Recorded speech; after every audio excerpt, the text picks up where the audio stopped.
አሰላሙ አለይኩም ወራህመቱላሂ ወበረካቱ። ውድና የተከበራችሁ የፈረሰኛዋ ፋሚሊዎች እንደምን ሰነበታችሁ? በያላችሁበት የአላህ ሰላም ይብዛላችሁ እያልኩኝ ሀባይቢ ዛሬ ደግሞ በአዲስ ነገር ተከስቻለሁኝ። ላይክ እና ሰብስክራይብ እያደረጋችሁ ብታበረታቱኝ እጅግ በጣም ደስ ይለኛል ማለት ነው። 3000 እንኳን አልገባውም እንግዲህ ቻናሌ ከተከፈተ በጣም ረጅም ዓመታትን ያስቆጠረ ቢሆንም ምንም ነገር ግን የተገፋና የተራመድኩት እርምጃ የለም ማለት ነው። ላይክ እና ሰብስክራይብ እያደረጋችሁ ብታበረታቱ በጣም ደስ ነው የሚለኝ ማለት ነው። ለእኔም ደስ ይለኛል፣ ለእናንተም ደግሞ የሚቀንስባችሁ ነገር የለም ማለት ነው። ዛሬም እንግዲህ እንደተለመደው አዲስ ነገር ይዤላችሁ መጥቻለሁ።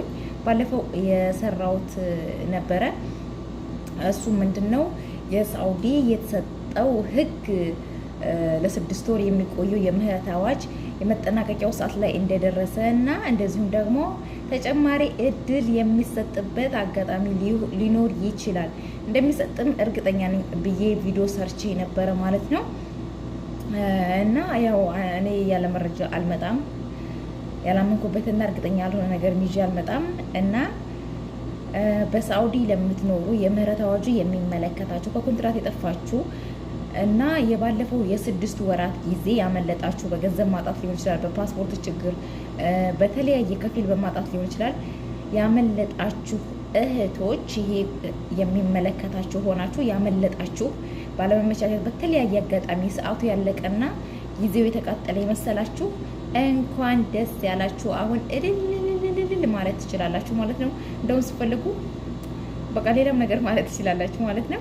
እና እኔ በጣም ደስ ብሎኛል። እንኳን ደስ ያላችሁ በድጋሚ ለቀጣይ 6 ወራት ተራዝሞላችኋል ማለት ነው።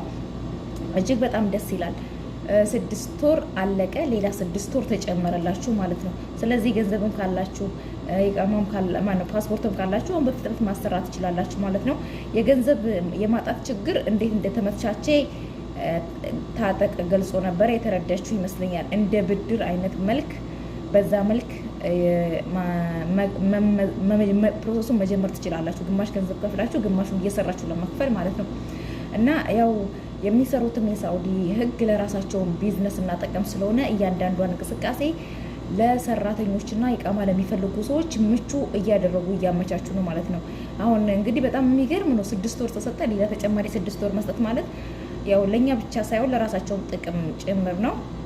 ስለዚህ እድሉን ለመጠቀም የምትፈልጉ ያለፈው ጊዜ ቆጫችሁ ምናምን ሰዓት ያለፈባችሁ የመሰላችሁ ረጅምና ሰፊ ጊዜ ያላችሁ አሁን ተረጋግታችሁ ኢቃማችሁን ማሰራት ትችላላችሁ ማለት ነው። መልካም እድል ይሆንላችሁ።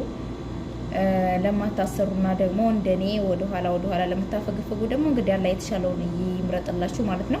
እኔ እንግዲህ አሮጌ ኢቃማና አሮጌ ፓስፖርት ይዤ አላሳድስም ብዬ ተችኋለሁ ማለት ነው። ግን አንዳንዴ ኢቃማ ያላችሁና ኢቃማ ለማሰራት ያሰባችሁ ሌላ የተለየ ስራም ለማስራት ብታስቡና የተለየ ስራ ብትሰሩ ኢቃማም ይዛችሁ ኢቃማም ሳትይዙ ሁሌ መዳን ቤት ከመስራት ወጣ ብላችሁ ለመስራት የተሻለ ገቢ የተሻለ ቢዝነስ ነገር ብትጀምሩ በጣም መልካም ነው ብዬ አስባለሁ።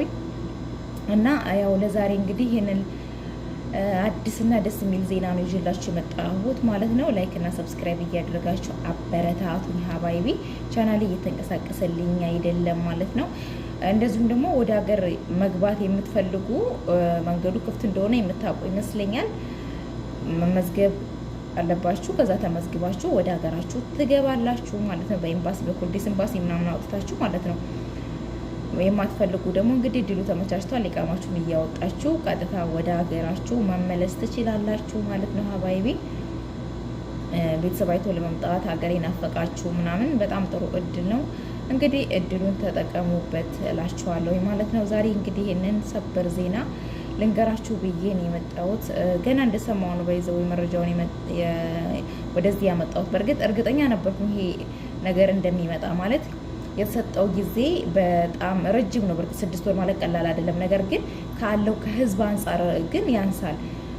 ገንዘብ የሌለው ስራ የሌለው ያመመው የፓስፖርት ችግር የተለያየ ነገር አለ። ሳውዲ ውስጥ ማለት ስደተኛው በጣም ቀላል የሚባል አይደለም። በጣም ብዙ ሺህ ህዝብ ነው ያለው። ከዛ አንጻር በቂ እንዳልሆነ ነበር የተረዳሁት። ስለዚህ እንደሚጨመርም ደግሞ ተስፋ አድርጌ ነበረ። ተጨምሮላችኋል ማለት ነው። እድሉን ተጠቃሚ ሆኖ መልካም እድል ይሆንላችሁ። ለዛሬ እንግዲህ ይሄንን ይዤ የመጣሁት። በሌላ ጊዜ በሌላ ቪዲዮ በአዲስ ነገር እስከምንገናኝ ድረስ በያላችሁበት ሰላም ይብዛላችሁ። ሀባይቢ ወሰላሙ አለይኩም ወራህመቱላሂ ወበረካቱ።